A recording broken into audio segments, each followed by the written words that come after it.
Hi, welcome back to Brooks's Bass Corner.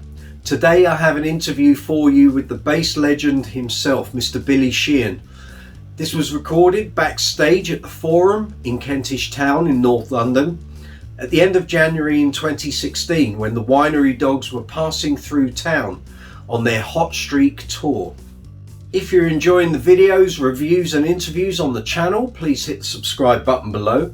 Hit the notification bell so that you receive notifications when I post up new videos, and please give the video a thumbs up if you enjoy it. I'd really appreciate it. So as I said, this interview took place backstage at the Forum in Kentish Town. As you will hear, Billy's in sterling form, although he's got a head cold. So if you think his voice sounds rather odd, I haven't put an octave pedal on it. That's how he sounded on the day.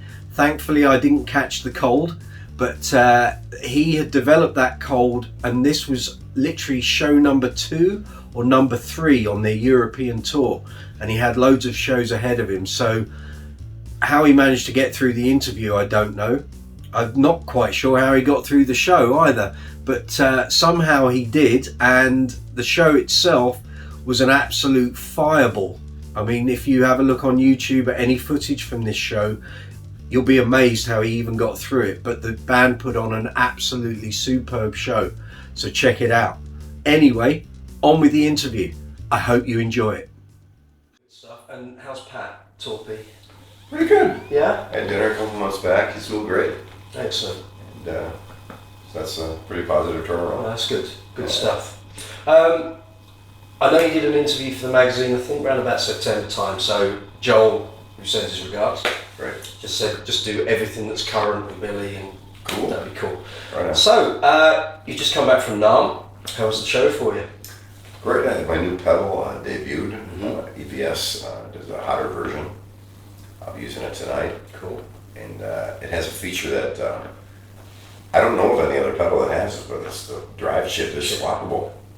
Cool. And I've got a bunch of old chips in the set. Raytheon's, old Texas Instruments, all dual op amps. And they all, they're not wildly different, but they all have a different character. Sure. So now, It's like changing valves, I guess. True. I mean, I'm sure Texas Instruments compared to Raytheon, that's got to be too different. I haven't actually A/B'd those two. Okay. And also now, EBS is going through a bunch of old chips, and they're going to do a list Okay. of chips that are and kind of give a little synopsis of what each one sounds like. Cool. Well, that's good. Pop it in That's there. good. So was this your idea to incorporate that feature? Yeah. You're a clever guy. At first, I forgot that was my idea, because I said to them, they said, whose idea was that? I think it was EBS, and the engineer goes, no, it was your idea. I forgot. So have you done that sort of thing before? Yeah. Oh, okay. Back in the old days, they had a Furman preamp, and my brother put sockets for all the ICs, because sometimes one would get a little funny. Of course. So I get to a show and thing with the sound right, and I move some of them around. It worked, get the thing to sound good after a while, because they would change in character sometimes. I don't know why. It's still kind of a mystery to me. I've had this happen with other preamps where it's solid state, nothing should change, but something about it does. Yeah. And also, I guess if you're using it on gigs constantly, they fur up, when you're playing clubs and people are smoking, and connections who get knows fuzzy. what it is? It's It's the world of technology. Okay. It's nice for people to be able to really personalize things. Yeah. I know a lot of the guys, some guys just get a pedal now and plug it in and use it. You can do that with this new one. Cool. But if you really want to tweak it, you can actually open it up and there's some things you can. That's good. I saw it's got some trim pots and stuff on there for the mids. Compression, and is adjustable from the inside. At the mid position is off, adjustable, or high. Cool. And there's also a gain on a boost switch. So you can maybe have it down kind of low and then it puts boost switch and bring it up. The mod you've done on this, was this your idea, or did it come from EBS and they said, we did this a couple of years ago, can we kind of, galvanise it again, or was it something that, taking it out on the road, you thought, I could do this, I could do that? Yeah, I wanted a little more gain out of it, and it was good, but I had to do the drive thing all the way up. And some guys were putting a second distortion pedal with the drive chain. Yeah, I saw So that. I know they wanted more. They wanted extra. Hotter gain. Yeah. But it was great when it came out because on the Facebook Yamaha Attitude page, it ain't just for Yamaha Attitude, it's for a lot of things. Yeah. And a lot of guys were plugging it in ways I didn't even know you could. Yeah. It's really funny. So it's a great way to allow everybody to experiment and then pool their resources and pool their ideas and get some, because some guys were plugging the pedal in a way that I didn't know you could utilize it. So it was interesting to have everybody out there tweaking it because everybody's got their own take on things and everybody has some Do innovation. you find that's good because it kind of, it means you can go back to EBS and say, do you know what, there's some guys out here trying this. Sure. Yeah. It's kind of almost like road testing Yeah. without you having to take it out. Exactly. And I think once you get it out there, musicians are, some things about all of us are the same. And, you know, if 4 or 5 guys want more gain out of it, it's probably more that do too. Yeah. You know, and you can also take the gain way down and make it like the old pedal too. And then the old pedal still, I utilize that too. It's got a great, it was a great success for EBS. Yeah. So I'm glad about that for them. I want the company to make money. Mm-hmm. I get a little microscopic royalty, but I don't get paid to endorse anything. Mm-hmm. I get a royalty on the pedal because it's my design for the most part, and also I get a royalty on my Yamaha bass because it's basically my design. But believe me, I'll only be buying a house with that money. What was I going to ask? Something you just said there. I thought, actually, I know what it was. Before you moved over to Hartkey after the Ampeg stuff, did you try out any of the EBS stuff? Were you ever sort of tempted I to didn't maybe get a chance show to try the EBS because they're a little too far away. But I did try a bunch of other ones. I didn't try the EBS. Okay. I like their Fafner line a lot. That's what with my attitude, I run the split B goes through a Fafner, and then I put the woofer pickup goes through an HD 350. Yeah. So kind of that, it's almost like the solid state HD 350 for the dirtier sound of the woofer pickup, and then the tube for the cleaner split B, and that seems to work pretty well. They run them both through a pair of 4x10s. Yeah. Okay. There we go. So could the pedal still see more mods further down the line, or? I don't know. I think where it's at now is it's pretty good. Plus the pedal is because it has a loop in each signal chain, split signal chain. You can pretty much modify it yourself. Mm-hmm. You know, do anything and swap the chip out. It's pretty modifiable. So Okay. I'd like to see. I don't know. Who knows? Maybe they want to do a blue one. Blue would be good. Blue tartan for the Scottish. Fans. Teal. Yeah, yeah. Okay, Winery Dogs, tours and shows. Obviously, second album now. New album sounds not more organic. It sounds like a band now. You've gone out. You've done all that. Exactly. We've been on the road, played 100 shows or more, and that's the true test of everything. I was talking with a kid last night after the show in Luxembourg. What happened last night? Because I saw your Twitter message. Oh, my pedals stopped. Okay. The bass pedals, like chorus pedals, not effects pedals. And I was trying to get the attention of the guy to come over and try and do it. I couldn't get his attention. When I finally did, was when the song "Think It Over." So the bridge happened, and I can't continue to play the verse. Right. And while I'm trying to direct him and tell him what's going on, the bridge comes up, and I completely miss it because this is my only second day using a whole new setup for my pedals, so there was some consternation there. So I ruined the song. Sorry, Richie. But and a couple of little things because I'm sick too, and it's hard. I'm taking a really strong antibiotic, and I'm a little foggy from it. Hitting the ears as well, maybe. Was that? Hitting the ears as well, maybe. Could be, but that happens. First couple of shows, there's got to be a few train wrecks, and there was. That's okay. But we can usually get rid of it. Even on our first DVD, we did our first shows ever in Japan, and they wanted to shoot a DVD of the second show. I'm like, what? Are you crazy? And they couldn't talk them out of it. And the Japanese label, and I'm okay. And sure enough, we played. I forgot what song we did, but Richie started a different song. Okay. And we left it on. Yeah. We didn't fix it. We just, That's what happened. Let's leave it. A lot of fans wrote, "We're glad that we see you guys are, at least honest about it instead of fixing it." That post-production. That show on YouTube's had over 1 million hits. Yeah.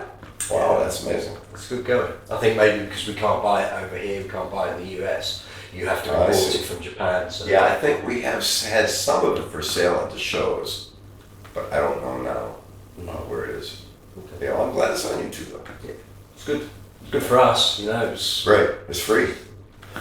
Well, not necessarily that. Just you get to see it because how many bands have done great legendary shows in Japan and you just don't get to see it. Yeah, I'd like to see. Japan should do their own show on YouTube or the internet. See the great bands and. I remember sort of late 80s, sort of you get bands like Hall & Oates and Huey Lewis and all those big bands, they do the Tokyo Dome and they would broadcast it on the channel out there, but over here you didn't get to see it. It's all recorded though.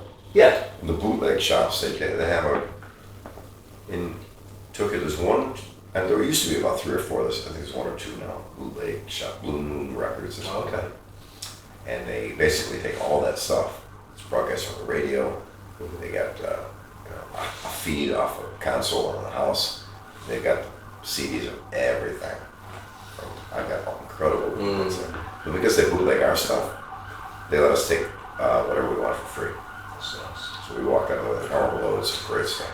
And did you receive the recording I sent you from the show you did here 2 years ago? I emailed it through to you after the bass show. Yes, I did. Cool. That's in the archive. Good. Yeah. That was on that. Cool. Excellent. Yeah. I was going to ask, Captain Love on the album, is that a nod to AC/DC? No, but yes. It's kind of got that. We didn't intend it like that, but we heard it. First time I heard it, I thought. Yeah, because I'm a huge AC/DC fan. Mike is too, and Richie, who is. I mean, they're really one of the greatest bands ever. If I had to, Back in Black or Highway to Hell would be one of my Desert Island records. And the record that actually turned me on to AC/DC was If You Want Blood, You Got It, the live record. With the guitar neck going through his chest. Yeah. What a great fucking record, man. Jesus Christ. It's so awesome. And it's a groove that is, a lot of bass players, they get into a funkified groove, soul, R&B, that's cool, but AC/DC is a groove to that, and it's just unstoppable. Yeah. It is a rock groove. Lock into that and you're kind of set. The next album for this, are you writing while you're on the road at the moment, or waiting until further down the line? I always have my phone with me, so when I'm sitting around the dressing room, I get an idea, I put it on selfie video, point it at myself, and explain into the phone what I'm doing. Okay, here's the thing in the key of A, blah, blah, blah, blah, blah, and then I move there, and the chorus would be something like so-and-so. And I got hundreds of little snippets. Maybe saying last time you got like a little archive. So I'm going to collect them all. Some of them are just for bass parts or bass playing, but some of them are actual song things too. And I'll go over them. I may end up throwing them all out, but, or there might be something of value in there. Okay. Any solo album coming up at all? I'm trying to do a record with Ray Luzier, just bass and drums. He sent me a bunch of drum motifs that he's doing. And I basically want to do bass and drums really super tightly orchestrated together. And pretty much just bass and drums. Okay. And so he's recording, I think with Korn now in LA, or he was, and so I'll see him when I get home. He's in Nashville, I can probably take a little trip down to see him. Yeah. We've already got a whole list of stuff that we're ready to set up. But when we do it, I want to do it, go down and really have him come to LA, or we go to Nashville and really do it together. Bass and drums would be cool. Yeah. Cosmic Troubadour was great. Thanks, yeah, he did a great job. Nice that you're doing guitar playing as well, Yeah. It's cool. I mean, you got some great instruments, I faked my way through it, I guess. Too modest. Okay. David Lee Roth. Yeah, that was a trip. Yeah. What's the story? Well, I had my bass on. We were ready to go. And heard a little chaos off to my right, and there was the fire department coming in. And I don't know who did it, but somebody got greedy and said, well, let's just, because it's a free show. Yeah. They'll jam, like a jam is free, you don't pay to get in. And so we didn't tell anybody at all. We were going to just, it was going to be, me and Greg did it a couple weeks earlier, so we'll bring Steve down. Okay, so we're going to bring Steve down. and maybe have Ralph from Steel Panther sing. And then Dave called. We had put a call in to him, and he called Steve and said, "I'll do it." Cool. Would you have done the whole album? Was that? Would you have done the whole album? Or? No, it's just 2 songs. Okay. Lucky Strike Jam is a great format. I wish they could export it elsewhere. Probably do a great one here in London. So many great musicians here. But basically, you go up and you plug in, you play. Cool. There's no sound check. There's no Like monitor check. Yeah. There's no pedal boards. No nothing. Just go up, plug in, and play. And that's why it's great. Because people enjoy it. There's no waiting between bands. There's all this. Everybody gets the songs that they're supposed to learn. I just went up with Nuno last week or the week before. Yeah. And I had to learn some song of his called Gravity. That's it. And I never heard the song before. So I learned that and got up and played with him. We had a blast. And usually the guitarist and drummers, Matt Starr, the Mr. Big guy that we use, he's a main component of it. And Mitch Perry from Tallis. Yeah. He's also another main component. Chuck Wright on bass, he's a big organizer of it too. He works ass off to get that to happen. But smooth it together, kind of ruled, nobody in the dressing room other than the bands, and be in the dressing room for 5 minutes, 10 minutes you're supposed to go on. They got a guitar text there, everything's in tune, they hit your bass, go up, walk in, plug in, and play. Nice. And so we thought, well, let's do it in true Lucky Strike fashion. We didn't rehearse and get together. Just gonna go up, plug in, and play 2 songs. Is that a thrill for you as well? Just being able to kind of go off the leash and you can hang with people. Oh, it's great. Because as musicians, we don't tend to get much opportunity to do that. Yeah, Lucky Strike is really, it's quite a phenomenon. We would really like to see New York, London version of it. It would be fantastic. Nice. Because it's really, and everybody that goes is just blown away. I'm back. It's an odd format. It's the bowling alley, where the thing is. Back then, also, Tom has come today. And I thought, Time has come today. What? I walked out and looked, this is the Chambers Brothers. Yeah. Doing Time has come today. And they have a full horn section. If you need it, they got their horns there. Every once in a while, we're in the back dressing room crowd, and there's a bunch of saxes and trumpets, and I go, oh, real musicians are good. And string players, and they do soul, R&B, rock, punk, metal, and there's no rules as far as what you play. You should do that in London. It would be awesome. I think it's just getting someone to do it and actually strip we can make some money out of it and just do it for the love of doing it. I think that's the... Yeah, because right now, I don't know, I would imagine the bar pays, there's a core of like 4 or 5 guys that are in charge. Maybe 7 people total to put the show on. Little publicist, Chuck Wright, Matt Starr, Steve Ferrone, who's the keyboard player. And I imagine they get paid something, probably from the club. The club makes the bar. That's it. Probably not much. There's a lot, there are a lot of jam nights in London, but they tend to sort of start up, they do something, and then they die off, and then another one springs up somewhere else. Yeah, this format is just growing and growing. And I went the last time when I went there with Nuno, they had, because of fire marshal thing, now they were only allowed about 600 or 700 people in the place. And the day that they were out there was about 12 to 1,500 inside. Right. Another 3,000 outside. So it was just fucking lunacy.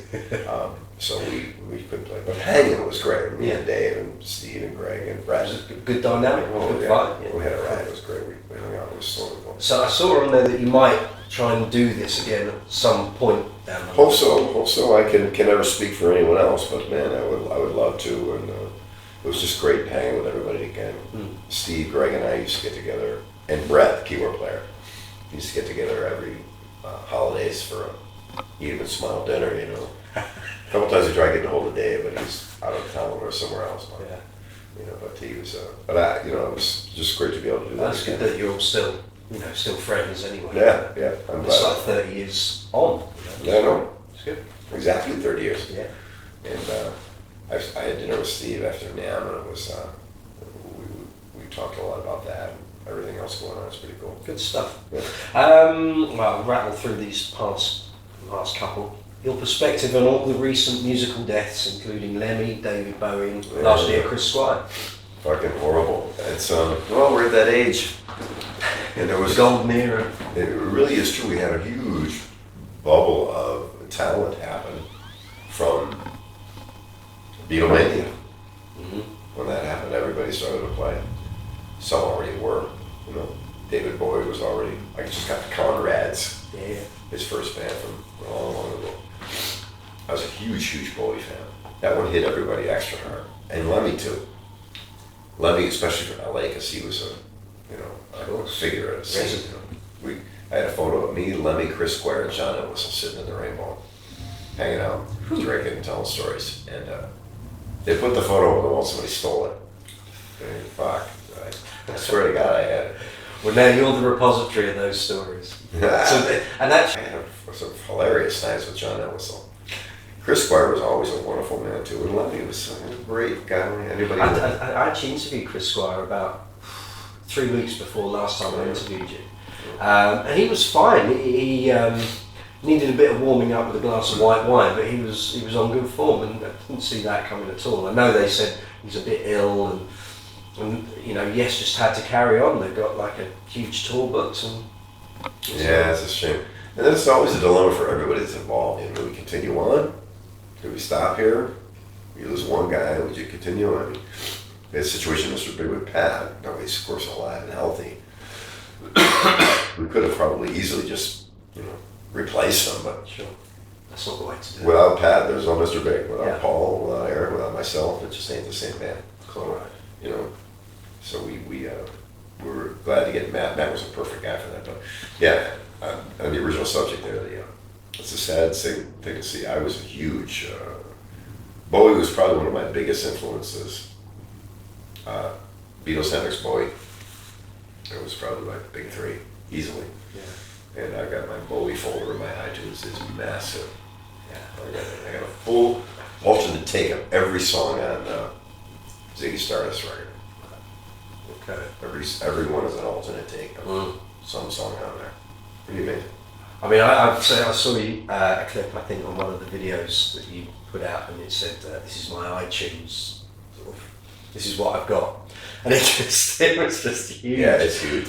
I did you can do a virtual PDF printout of all the album titles. How many pages? And that, God, I don't know. The last time I did it was before I hit a terabyte, and now I'm almost at 2. Crikey. And I'm going to stop at some point because you can't listen I'm to going to it. listen. I'm going to be writing a piece very shortly on John Deacon, and because we can't get hold of him, he doesn't do interviews or anything. Would you give me like a little soundbite that I can use in the write-up? You know, John Deacon from Queen. Sure. Well, Queen was such a band that Freddie Mercury and Brian May were such stellar guys. John Deacon was kind of was instantly noticeable. So it's funny in a band, all of us bass players have to understand sometimes that it's the voice and the guitar that's mostly everything to the public's eye. The public doesn't understand bass and drums are probably the most important element of the thing, but the public sees it. When you see a cake, you don't see the cake, you see the frosting. Yeah. You got to cut into the cake to look what's in there. And so as Cake, he was just a great, solid thing for my estimation. I was a big Queen fan. I mean, the first record. I didn't know that. Yeah, first record out. I love it. I got it right away. And Great King Rat and all that stuff off the first record I liked a lot. And how could you not appreciate such absolute theatrical? After a while, I got a little too theatrical, a little too Broadway-ish. But I mean, Freddie Mercury, what a complete genius. And you know, they surrounded themselves with people that would make that whole thing work. So he was as much a component part of that as anyone. And in bass playing terms?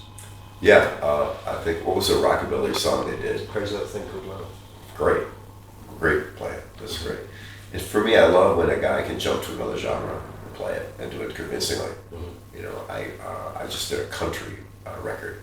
Young girl, her first record in LA. You know, went in to play with, and there was country guys too. Mm-hmm. The drummer there, country. And I tweeted about it because country, and I go, hold on a second, man. Yeah. It was sweat coming off me getting this shit right. You know, it's simple, but man, you got to do it right. Same with rockabilly. That's a fucking tough hustle to do. Rockabilly bass, man. That's a tough one. That takes some strength and a real understanding. There's a whole world unto itself, rockabilly. That the same thing happens with drummers when jazz drummers when they hear rock. No, you can't. You can't do it. You can't do AC/DC. Trust me, bro. You got all the finesse in the world. That's but you're not going to convince me that some guys can. Yes. Dennis Chambers can cross the line. Greg Bissett can cross the line. I'm sure there's many more, but for the most part, and then rock drummers trying to play jazz it's really embarrassing sometimes. Yeah. So to be able to cross genres, I guess. So when he did that crazy little thing called I thought it was really brilliant. Yeah. I do like a lot of rockabilly. I love the Stray Cats when they were out and a lot of other stuff. I saw Brian Setzer in a band before the Stray Cats at CBGB's. Wow. The band was called the Bloodless Pharaohs. Okay. I saw his guitar playing. I go, man, it's kind of like Hendrix meets Chuck Berry.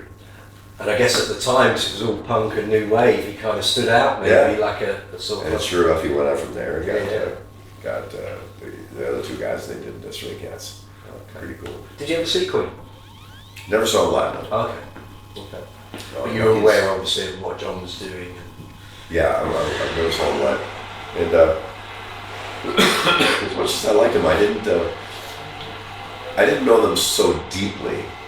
I just knew the popular songs. Okay. And, great band, and great band. And I hope he's healthy. He is, yeah. And doing very well on the royalties as well. No, I'm glad. Last question, what's on the horizon for you after the tour if this finishes? The thing with Ray, the bass and drum record, see where that goes. Is there going to be festival dates for the Winery Dogs? Yeah, we're shooting for those. I hope there are. I know we're fighting to get shows. We get, every time I post, hey, we're playing in so-and-so tonight, somebody from Australia will get out there, why don't you play Australia? Why do you hate us? And I'm like, well, bro, nobody in Australia will take a day. Yeah. Remember our first conversation. Why is that just not enough profile on the record? I don't know. Our first conversation we ever had, we went to Richie's house, and Mike Richie said, James, talked about, okay, let's go in the other room and play, and that's how the band started. Mm-hmm. We mentioned Australia then, very first time we ever got together. We've been trying to get it ever since. So I've actually had to delete a couple of people who are getting nasty about it, as they... It's mad really, because Australia is a very rock-oriented place that I can't... We've tried to get over there a zillion times. Would it be worthwhile trying to get online support? I don't know. We would do anything, but of course there's economics involved. Mm-hmm. I'm not in the Winery Dogs to get rich. We make enough money to pay the crew and whatever, and I'm doing fine. So Mike too, and Richie as well. It's not our only source of income, but it happens a lot where people get. And I noticed that on the internet. So I'm pretty hands-on on the internet. I answer stuff and respond to people, and people get snarky and snippy and pissy that we're not playing in their city. And I've written 1,000 times. No band chooses where they play. No, certainly not these days. You gotta book us. I can't just fly in Australia, set up and play. There's work permits, there's visas, there's immigration, there's fucking hotels and ground transportation. And it's odd because obviously you do a lot of stuff in Japan and out in Asia. You'd think a promoter there would go, do you know what? Exactly. While we're over that side of the globe. I'm surprised Indonesia didn't take a date yet because I get more email from Indonesia than anywhere. Yeah. It's just crazy. I think you were saying last time on your website the amount of hits you get. Yeah. You have like America, bang. So that's all. Well, we can only hope. We just. I've seen it happen in the Philippines. They wanted a Mr. Big show, so they started grassroots thing, and they got to the promoter, and they lobbied him, and sure enough, we got in, and the show was sold out. It was fantastic. We had a great time. See, I told you. Is there any Mr. Big stuff sort of on the horizon at all? Any recording stuff? Nothing right now. I hope maybe at the end of this year, because we end Winery Dogs around October. Maybe we can go in around that time and take a look at doing something again. Right. See, I'd like to. We always have a great time. And, we're all so